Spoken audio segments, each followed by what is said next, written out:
Hello everyone. So the time has come for those who are aiming for IAS 2021 or even 2022 to now choose their optional and start their preparation. So here we are launching the series in which we will be telling you what optionals we teach and how we teach them.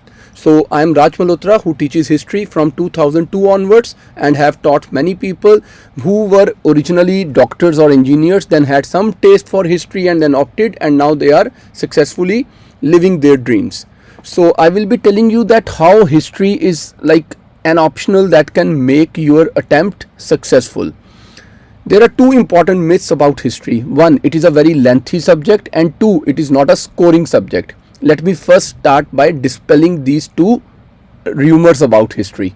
Number one, it is not lengthy. See, what you do while you are studying for your general studies, you read ancient India. While reading ancient India, you read everything like, let's take an example. You study that what were the reasons behind the origin of Buddhism and Jainism, then what were the teachings of Buddhism, Jainism, then how they spread in and out India, in and outside India, and then you study about their implications, their impact on the society. You even read things like the Buddhist literature, Buddhist art and architecture. So what is now left that you need to add in your optional? Let's talk about the medieval history. You have to do things like Bhakti and Sufi movement for culture in your general studies paper. So what is now there is left that you haven't done in your GS, that is new to your optional? Similarly, you will do entire modern India, in which the entire freedom struggle you will be doing, and when we talk about world history, you will be talking about so many things. You will be preparing American War of Independence, American Civil War. You will be doing French Revolution, rise and fall of Napoleon, and even that Congress of Vienna. And then you will be talking about things like 1830s revolutions across Europe, 1848 revolutions across Europe, German-Italian unification, Bismarck's foreign policy, world wars, and Cold War, and everything and anything, colonization, decolonization, industrial revolution, right? So what is new in this history when you opt it as an optional subject? The only thing that is required to be now added to what you have already done is the historiography, the different schools, the subaltern approach, the colonial approach, the nationalist approach, the feminist perspective, or the Cambridge school ideas, right? This is something that you will add to it, and some of the names of the prominent historians, like while talking about the subaltern school, you will be talking predominantly about Ranjit Guha sir's ideas, right? So it is not lengthy. It is something that 80% has already been done. Now you have to add only 20% to it and add some analytical angle to it, analytical dimension to it. This is one. Two, I have seen people scoring more than 300 marks in history, and then there is no option in which nobody gets 300 marks, and there is no option in which everybody gets 300 marks. We see people opting for A, B or C subject as their optional and not scoring even a threshold of 120 marks. So it is all about your interest, it is all about your commitment, and it is all about the guidance that you get for a particular subject.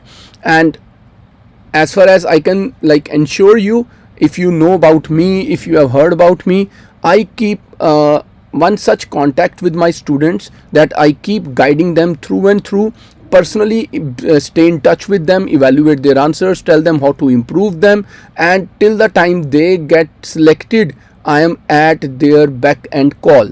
I am not just helping them, I keep them motivated, I keep them on their toes, and our course will be very elaborate. Now, next thing that I would like to share with you is the sources that I have consulted while completing the syllabus of history. So when we talk about ancient India, that is part of paper 1, part A, I have referred to books like Romila Thapar ma'am's book, The Bible of Ancient India. I have referred to Upinder ma'am's book, another amazing book. Then I have read book by D.N. Jha sir.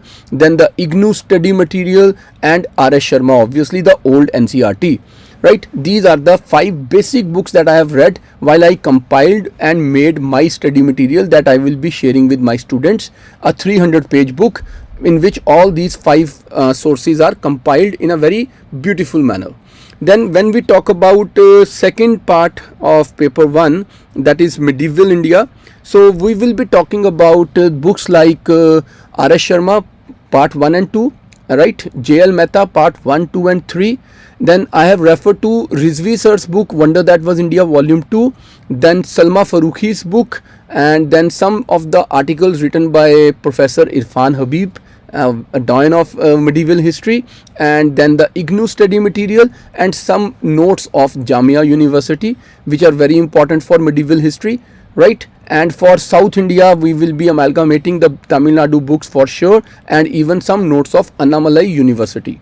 Then when we talk about modern India, that is paper 2, and in this paper 2 part 1, when we'll be talking about modern India, obviously Bipin Chandra sir's book will be the basics, then Grover sir's book, then S. Sen's book, and Shekhar Bandyopadhyay, and along with Shekhar Bandyopadhyay we will be having Ishita Banerjee Dube's notes and IGNOU study material, and some selective topics from books like A.R. Desai, Social Background to Modern India, and these like books I have already covered and made elaborate study material, but precisely in about 300-350 pages.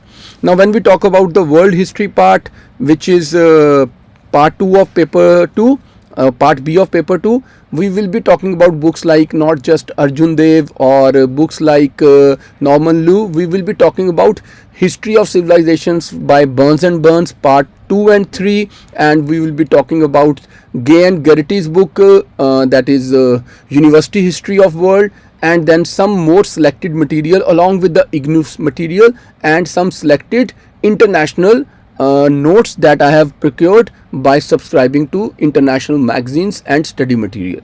So a very comprehensive study material, 300-350 pages, 4 books that will cater to all the needs. But this study material make more sense for those who join the regular classes with me, which are available online, right?